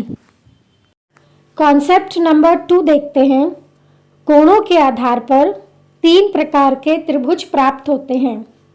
फर्स्ट, न्यून कोण त्रिभुज, एक्यूट एंगल ट्राइंगल। सेकंड है समकोण त्रिभुज, राइट एंगल ट्राइंगल। थर्ड, अधिक कोण त्रिभुज, obtuse angle triangle. First, acute angle triangle, न्यून कोण त्रिभुज। न्यून कोण त्रिभुज में तीनों कोण 90 डिग्री से कम के होते हैं। सेकंड, राइट एंगल ट्राइंगल, समकोण त्रिभुज, जिसमें एक कोण समकोण होता है मतलब 90 डिग्री का होता है तथा शेष 2 कोण 90 डिग्री से कम के होते हैं। थर्ड, ऑब्ट्यूज एंगल ट्राइंगल, अधिक कोण त्रिभुज, जिसमें एक कोण 90 डिग्री से अधिक होता है, शेष 2 कोण 90 डिग्री से कम होते हैं। अब हम तीनों प्रकार के त्रिभुज के लिए ऊंचाई देखेंगे। कॉन्सेप्ट नंबर 1 में हमने एक्यूट एंगल ट्राइंगल, न्यून कोण त्रिभुज के लिए ऊंचाई ज्ञात की थी। यहाँ पर त्रिभुज ABC एक राइट एंगल ट्राइंगल समकोण त्रिभुज है जिसमें कोण B 90 डिग्री का है तथा कोण A और कोण C 90 डिग्री से कम के हैं। अब हम त्रिभुज ABC की ऊंचाई देखते हैं तो यहाँ भुजा AB ही त्रिभुज ABC की ऊंचाई है। अधिक कोण त्रिभुज, ऑब्ट्यूज एंगल ट्राइंगल की हम ऊंचाई देखते हैं। दिए गए इस चित्र में त्रिभुज ABC एक अधिक कोण त्रिभुज है जिसमें कोण B 90 डिग्री से अधिक का है तथा शेष 2 कोण A और C 90 डिग्री से कम के हैं। अब हम त्रिभुज ABC की ऊंचाई देखते हैं तो अधिक कोण त्रिभुज ABC में ऊंचाई हम बिंदु ए से परपेंडिकुलर या लंब खींचते हैं तो वह लंब हमें त्रिभुज के बाहर प्राप्त होगा। इस प्रकार इसकी ऊंचाई AD हमें त्रिभुज के बाहर प्राप्त होगी। इस प्रकार कॉन्सेप्ट नंबर 2 में हमने देखा न्यून कोण त्रिभुज, समकोण त्रिभुज एवं अधिक कोण त्रिभुज की ऊंचाई किस प्रकार लेते हैं। अब हम कॉन्सेप्ट नंबर 3 देखते हैं। कॉन्सेप्ट नंबर 3 है एक ही आधार या बराबर आधारों वाले और एक ही समांतर रेखाओं के बीच स्थित त्रिभुज क्षेत्रफल में बराबर होते हैं। इस चित्र को ध्यान से देखिए।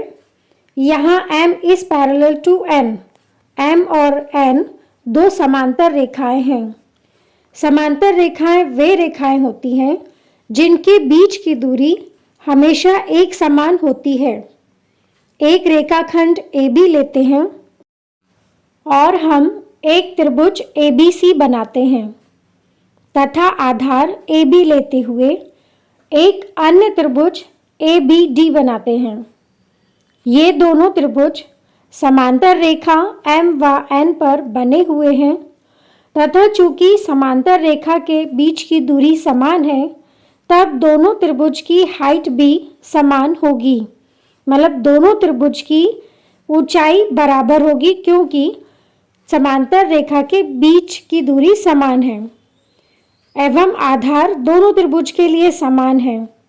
यहाँ हम देख रहे हैं कि दोनों त्रिभुज का आधार एवं ऊंचाई समान है।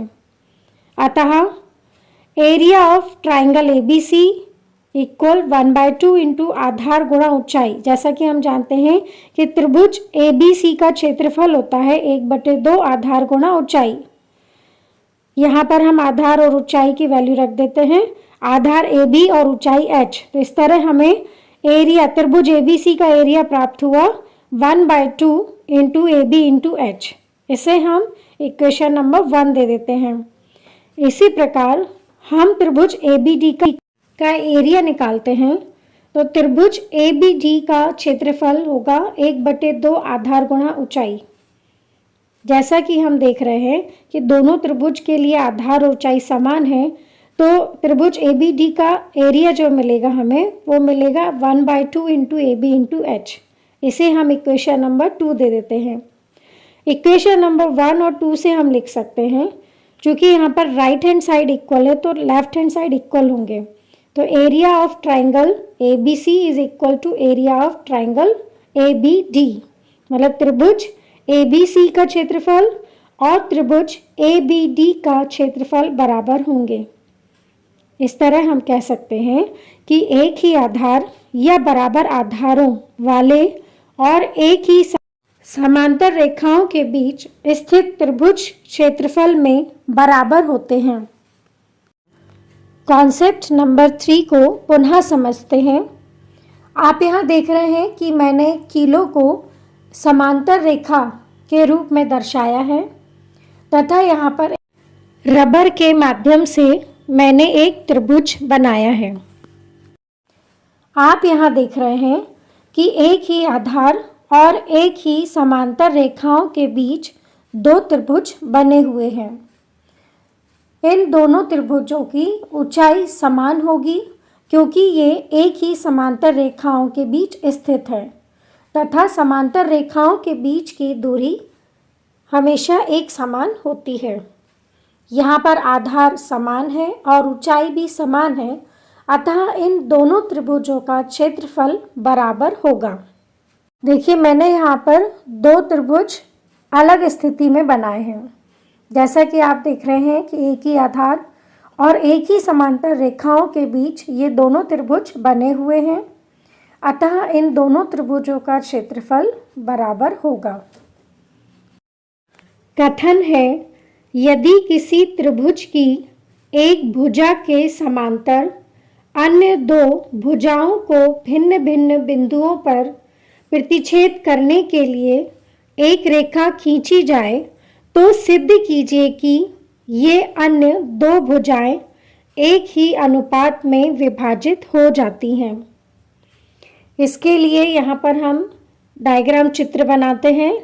चित्र में त्रिभुज ABC बनाते हैं और हम जो दिया है हम कैसे पहचानेंगे कि हमें क्या दिया गया है और क्या सिद्ध करना है। तो कथन में सिद्ध कीजिए के पहले जो कुछ भी लिखा गया है वो दिया है में आता है, दिया है में लिखते हैं, और सिद्ध कीजिए के बाद में हम जो सिद्ध करना है वो लिखते हैं। तो इस तरह हमें दिया गया है कि यदि किसी त्रिभुज की एक भुजा के समांतर अन्य दो भुजाओं को भिन्न भिन्न बिंदुओं पर प्रतिच्छेद करने के लिए एक रेखा खींची जाए, तो दिया है में लिखेंगे हम यहाँ त्रिभुज ABC लेते हैं। DE is parallel to BC खींची गई है, तो यहाँ पर हमने DE is parallel to BC लिया और यह AB को D पर तथा AC को E पर प्रतिच्छेद करती है। अब सिद्ध करना है, तो हमें सिद्ध करना है कि ये अन्य दो भुजाएं एक ही अनुपात में विभाजित हो जाती हैं। तो हम सिद्ध करेंगे AD upon DB is equal to AE upon EC। अब हम कंस्ट्रक्शन करते हैं। हमें यहाँ पर AD अपॉन DB सिद्ध करना है और AE अपॉन EC करना है। तो हम यहाँ पर कंस्ट्रक्शन करते हैं, B को E से मिलाते हैं क्योंकि हमें त्रिभुज चाहिए, DB आधार का एक त्रिभुज चाहिए, इसीलिए हम B को E से मिलाते हैं और C को D से मिलाते हैं क्योंकि हमें EC आधार का भी एक हमें त्रिभुज चाहिए। यदि हम B को E से मिलाते हैं और C को D से मिलाते हैं तो हमें दो त्रिभुज प्राप्त होंगे। और DM लंब AC, DM is perpendicular AC एवं EN लंब AB, मतलब EN is perpendicular to AB खींचते हैं। अब हम यहाँ पर उत्पत्ति देखते हैं। यहाँ ध्यान से देखिए, जो हमें सिद्ध करना है AD upon DB is equal to AE upon EC। तो हम सबसे पहले लेफ्ट हैंड साइड देखते हैं। लेफ्ट हैंड साइड है AD अपॉन DB। हमें आधार लेना है AD और DB, ये दो त्रिभुज हमें लेना है। तो ये आधार हम देखते हैं AD और DB, तो हमारा त्रिभुज बनता है एक ADE। ADE में आधार AD लेंगे और BDE में हमें आधार मिलेगा BD या DB। अब हम देखते हैं कि एरिया जो है त्रिभुज ADE का, ADE में आधार AD और हमने जो लंब खींचा है लंब होगा EN। त्रिभुज के क्षेत्रफल का सूत्र होता है 1/2 आधार गुणा ऊंचाई। तो त्रिभुज ADE का क्षेत्रफल निकालते हैं। त्रिभुज ADE में आधार AD और ऊंचाई EN है। इस तरह हम लिख सकते हैं 1/2 इंटू AD इंटू EN, 1/2 गुणा AD गुणा EN। अब हम त्रिभुज BDE का क्षेत्रफल निकालते हैं। BDE यहाँ पर अधिक कोण है और शीर्ष E से EN एक लंब खींचा गया है, तो E शीर्ष से खींचा गया लंब ही इसकी ऊंचाई होगी। कॉन्सेप्ट नंबर 2 में हमने देखा था कि अधिक कोण की ऊंचाई त्रिभुज के बाहर प्राप्त होगी। इस प्रकार BDE का क्षेत्रफल बराबर 1/2 गुणा आधार DB गुणा ऊंचाई EN। 1/2 और EN को कैंसिल कर देंगे तो हमें प्राप्त होगा AD अपॉन DB। इसे हम इक्वेशन नंबर 1 दे देते हैं। हमें जो सिद्ध करना है उसका हम राइट हैंड साइड देखते हैं। तो राइट हैंड साइड है AE अपॉन EC। अब हम वो दो त्रिभुज लेते हैं जिसमें आधार AE तथा EC है। तो हम यहाँ देख रहे हैं कि त्रिभुज ADE में आधार AE तथा त्रिभुज DEC में आधार EC है, अतः हम ये दो त्रिभुज का क्षेत्रफल निकालते हैं। त्रिभुज का क्षेत्रफल होता है 1/2 गुणा आधार गुणा ऊंचाई। तो ADE, त्रिभुज ADE का क्षेत्रफल निकालते हैं। तो 1/2 आधार AE और हमने DM लंब AC खींचा था, तो इसकी ऊंचाई होगी DM। इस प्रकार त्रिभुज ADE का क्षेत्रफल होगा 1/2 गुणा AE गुणा DM। अब हम त्रिभुज DEC का क्षेत्रफल निकालते हैं। त्रिभुज DEC का क्षेत्रफल बराबर 1/2 गुणा आधार गुणा ऊंचाई। आधार EC होगा और इसकी ऊंचाई कॉन्सेप्ट नंबर 2 में हमने देखा था, यहाँ पर DEC अधिक कोण है और अधिक कोण की ऊंचाई हमें त्रिभुज के बाहर मिलेगी। तो शीर्ष D से हमने लंब खींचा था DM, तो हमें ऊंचाई प्राप्त होगी DM। अतः त्रिभुज DEC का क्षेत्रफल होगा 1/2 गुणा EC गुणा DM। इस प्रकार त्रिभुज ADE का क्षेत्रफल बटे त्रिभुज DEC का क्षेत्रफल is equal to 1/2 into AE into DM upon 1/2 into EC into DM। यहाँ हम देख रहे हैं कि 1/2 और DM को हम यदि काट देते हैं, कैंसिल कर देते हैं, तो हमें प्राप्त होगा AE अपॉन EC। इसे हम इक्वेशन नंबर 2 दे देते हैं। चूँकि त्रिभुज BDE और त्रिभुज DEC एक ही आधार DE तथा समांतर रेखाओं BC और DE के बीच बने दो त्रिभुज हैं। कॉन्सेप्ट नंबर 3 से हम कह सकते हैं कि एक ही आधार वाले और एक ही समांतर रेखाओं के बीच स्थित त्रिभुज क्षेत्रफल में बराबर होते हैं। अतः हम लिख सकते हैं त्रिभुज BDE का क्षेत्रफल बराबर त्रिभुज DEC का क्षेत्रफल। इसे हम इक्वेशन नंबर 3 दे देते हैं। अतः 2 से हम लिख सकते हैं त्रिभुज ADE का क्षेत्रफल बटे त्रिभुज BDE का क्षेत्रफल बराबर AE अपॉन EC। इसे हम इक्वेशन नंबर 4 दे देते हैं। तो फर्स्ट और 4 से हम लिख सकते हैं, फर्स्ट और 4 में हम देख रहे हैं कि लेफ्ट हैंड साइड इक्वल है, तो राइट हैंड साइड भी इक्वल होंगे। अतः फर्स्ट व 4 से हम लिखेंगे AD upon DB is equal to AE upon EC। इति सिद्धम, थेल्स प्रमेय सिद्ध होती है। थेल्स प्रमेय में हम कुछ ट्रिक्स का यूज़ करेंगे जिससे हम एग्ज़ाम में आसानी से थेल्स प्रमेय लिख सकें और हम इसकी पहचान कर सकेंगे कि हमें कौन कौन से त्रिभुज लेने हैं, कौन सा आधार एवं ऊंचाई लेनी है। हम यहाँ देख रहे हैं कि हमें क्या सिद्ध करना है। तो हमें जो सिद्ध करना है वो है AD upon DB is equal to AE upon EC। Left hand side देखते हैं, लेफ्ट हैंड साइड में है AD अपॉन DB। तब AD व DB के आधार वाले दो त्रिभुज ADE व BDE लेते हैं। आधार हमें AD व DB लिखना है तथा आधार AD व DB भुजा AB पर स्थित है तथा हमने EN is perpendicular to AB खींचा है, मतलब EN जो है लंब है AB पर।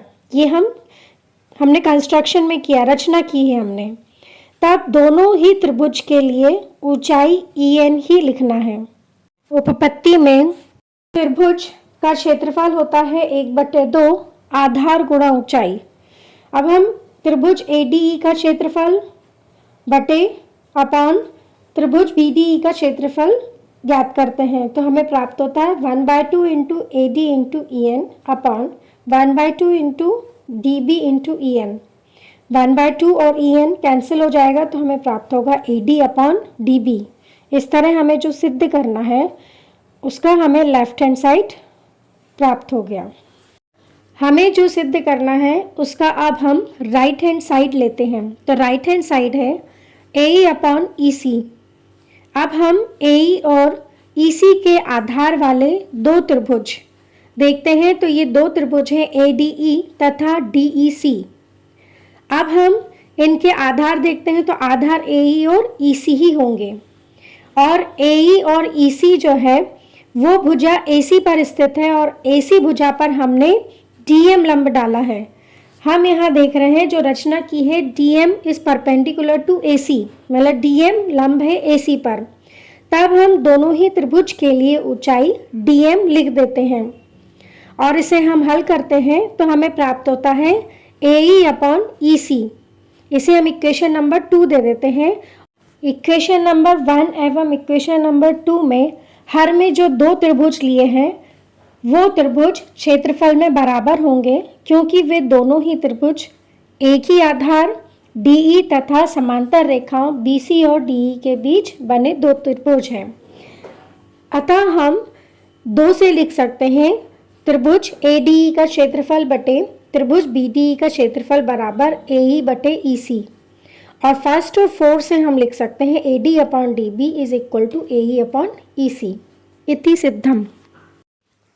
क्वेश्चन नंबर 22 है, संख्याओं की उस सूची के प्रथम 24 पदों का योग ज्ञात कीजिए जिसका nवां पद n इक्वल 3 + 2n से दिया जाता है। सॉल्यूशन देखते हैं। हमें nवां पद दिया गया है, इसमें हम n इक्वल 1 2 3 टू इन्फिनिटी मान रख कर हम श्रेणी के प्रथम पद, द्वितीय पद, तृतीय पद, चतुर्थ पद आदि निकाल सकते हैं।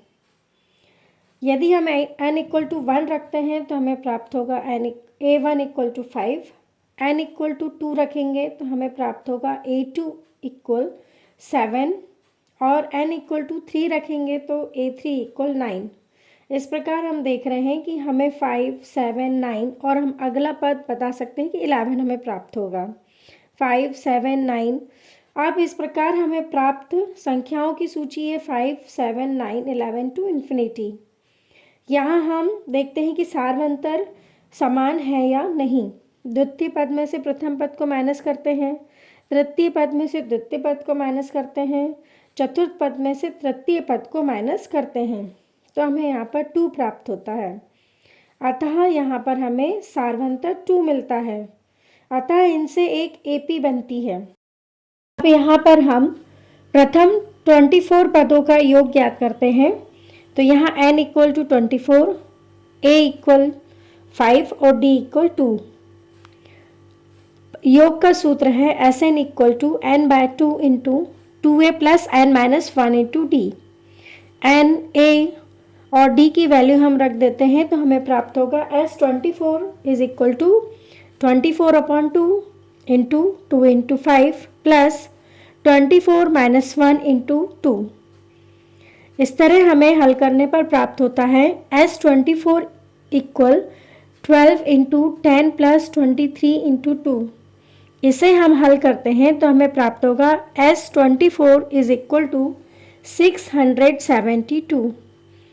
अतः दी हुई सूची के प्रथम 24 पदों का योग 672 है।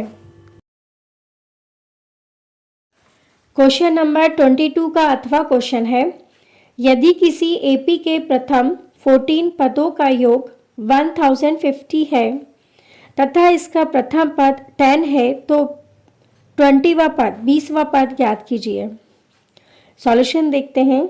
यहाँ हमें प्रथम 14 पदों का योग दिया हुआ, तो S14 इक्वल टू 1050 दिया है। हमें यहाँ पर 14 पद दिए हैं, इसका मतलब n इक्वल टू 14 दिया है। प्रथम पद 10 दिया हुआ है, A इज इक्वल टू 10।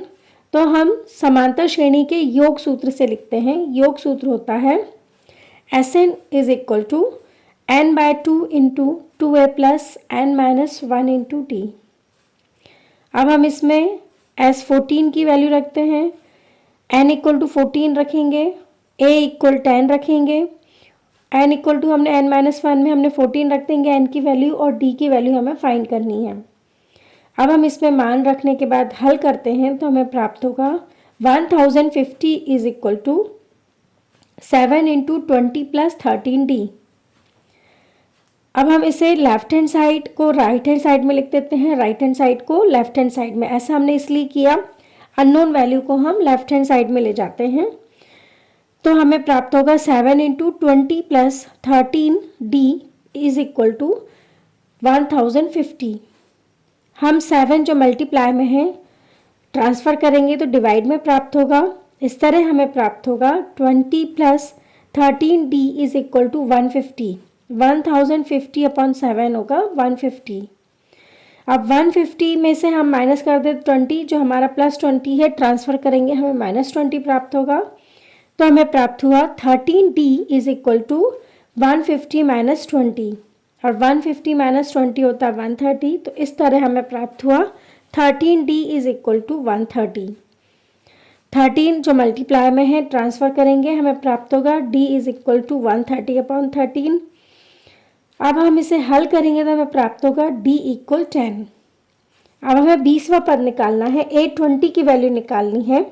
तो हमें जैसा कि हम जानते हैं कि an इज इक्वल टू होता है a plus n minus 1 into D.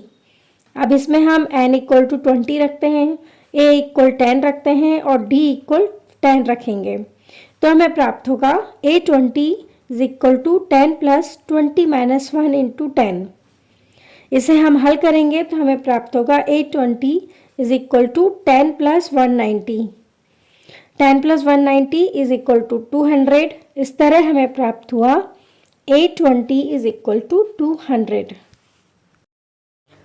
Question number 23 है, गुणनखंड विधि से समीकरण √2x² plus 7x plus 5√2 is equal to 0 को हल कीजिए। सॉल्यूशन देखते हैं। हमें समीकरण दिया गया है √2x² plus 7x plus 5√2 is equal to 0। हमें इसे गुणनखंड विधि से हल करना है। तब हम देखते हैं x² का गुणांक √2, x का गुणांक प्लस 7 और c अचर पद जो दिया गया है वो है 5√2। अब हम x² का गुणांक √2 और अचर पद इन दोनों का गुणा करेंगे, मल्टीप्लाई करेंगे तो हमें प्राप्त होगा 5√2 into 2 is equal to 5 into √2 into √2 होता है 2। तो हमें प्राप्त होगा 5 इंटू 2 इज इक्वल टू 10। और मध्य पद जो है 7 है, तो हम ऐसी दो संख्याएं चुनेंगे जिनका मल्टीप्लाई करने पर 10 प्राप्त होगा और प्लस या माइनस करने पर हमें 7 प्राप्त होगा। तब हम देखते हैं कि 5 इंटू 2 होता है 10 और 5 प्लस 2 इज इक्वल टू होता है 7, और 5 प्लस 2 को हम लिख देंगे 5x plus 2x is equal to 7x।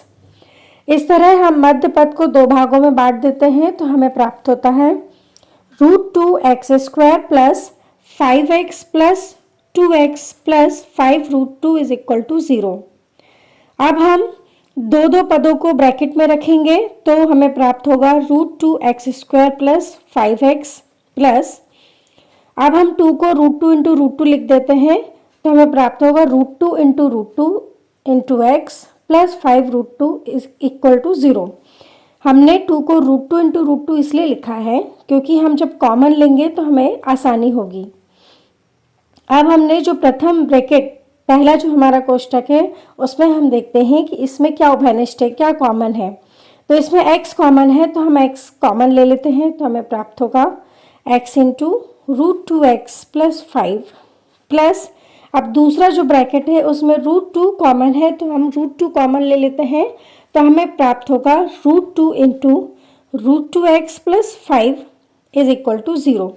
अब हम यहाँ देख रहे हैं कि √2x प्लस 5 दोनों में कॉमन है तो हम इसे कॉमन ले लेते हैं तो हमें प्राप्त होगा √2x plus 5 into x plus √2 is equal to 0। अब यहाँ पर दोनों ब्रैकेट का हम देख रहे हैं कि मल्टीप्लाई करने पर 0 प्राप्त होगा, तब हम लिख सकते हैं √2x plus 5 is equal to 0 या x प्लस √2 इक्वल 0। प्लस 5 का ट्रांसफर करेंगे तो हमें प्राप्त होगा √2x इज इक्वल टू -5। √2 का जो मल्टीप्लाई में है हम ट्रांसफर करेंगे तो हमें प्राप्त होगा x equal to -5 upon √2। Multiply का डिवाइड में हो जाएगा वो। अब जो हमें प्राप्त हुआ x plus √2 is equal to 0, तो प्लस √2 का हम ट्रांसफर करेंगे तो हमें प्राप्त होगा x इक्वल टू -√2। अतः दिए गए समीकरण के अभीष्ट मूल -5 अपॉन √2 एवं -√2 हैं। क्वेश्चन नंबर 23 का अथवा क्वेश्चन है, दो संख्याएं ज्ञात कीजिए जिनका योग 17 तथा गुणनफल 72 हो। सॉल्यूशन देखते हैं। सर्वप्रथम हम मानते हैं कि वे संख्याएं x व 17 माइनस एक्स हैं। यहाँ पर हमें दो संख्याओं का योग 17 दिया है, अतः हम वे संख्याएं ले सकते हैं x व 17 माइनस एक्स है। और हमें इन संख्याओं का गुणनफल, मतलब इन दोनों का हम यदि मल्टीप्लाई करेंगे तो हमें 72 प्राप्त होगा।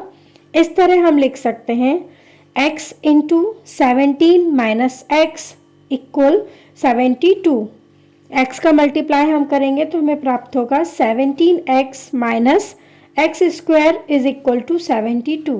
72 का ट्रांसफ़र कर देंगे तो हमें प्राप्त होगा 17x minus x square minus 72 is equal to 0। अब हम x की घातांकों को घटते क्रम में लिखेंगे तो हमें प्राप्त होगा minus x square plus 17x minus 72 equal 0। Minus का मल्टीप्लाई कर देंगे तो हमें प्राप्त होगा x square minus 17x plus 72 equal 0। हम यहाँ देख रहे हैं कि एक्स स्क्वायर का गुणांक 1 है, x का गुणांक माइनस 17 है और अचर पद 72 है। तब हम एक्स स्क्वायर का गुणांक और अचर पद का गुणा करेंगे तो हमें प्राप्त होगा 1 इंटू 72 इज इक्वल टू 72। अब हम ऐसी दो संख्याएं लेते हैं जिनका मल्टीप्लाई करने पर 72 प्राप्त हो और प्लस या माइनस करने पर हमें माइनस 17x प्राप्त हो। इस समीकरण को हम गुणनखंड विधि से हल कर रहे हैं। आप इसे किसी भी विधि से हल कर सकते हैं। तो हमें प्राप्त होगा 9 इंटू 8 इक्वल 72, मतलब ऐसी दो संख्याएं हैं 9 और 8, और माइनस 9x माइनस 8x होता है माइनस 17x। अब हम मध्य पद को दो भागों में बांट देते हैं तो हमें प्राप्त होगा x square minus 9x minus 8x plus 72 is equal to 0। अब हम दो पदों को एक साथ ब्रैकेट में रखते हैं तो हमें प्राप्त होगा x square minus 9x minus common ले लेंगे तो हमें प्राप्त होगा minus into 8x minus 72 is equal to 0। अब हम इन ब्रैकेट में से जो कॉमन है, जो उभयनिष्ठ है, उसे हम निकाल लेते हैं तो हमें प्राप्त होगा, प्रथम ब्रैकेट में x कॉमन है तो हमें प्राप्त होगा x into x minus 9 minus दूसरे ब्रैकेट में 8 कॉमन है तो हम 8 कॉमन ले लेते हैं तो हमें प्राप्त होगा minus 8 into x minus 9 is equal to 0। अब यहाँ हम x माइनस 9 कॉमन ले लेते हैं तो हमें प्राप्त होगा x minus 9 into x minus 8 is equal to 0। अब x माइनस 9 इंटू दोनों का हम मल्टीप्लाई कर रहे हैं, x माइनस 9 और x माइनस 8 का, तो इनका मल्टीप्लाई करने पर हमें प्राप्त होता है 0। तब या तो x माइनस 9 इक्वल टू 0 होगा या x माइनस 8 इक्वल टू 0 होगा। तब माइनस 9 का हम ट्रांसफ़र करेंगे तो हमें प्राप्त होगा x इक्वल टू 9 और माइनस 8 का हम ट्रांसफ़र करेंगे तो हमें प्राप्त होगा x इक्वल टू 8। अतः वे दो संख्याएं 9 और 8 हैं।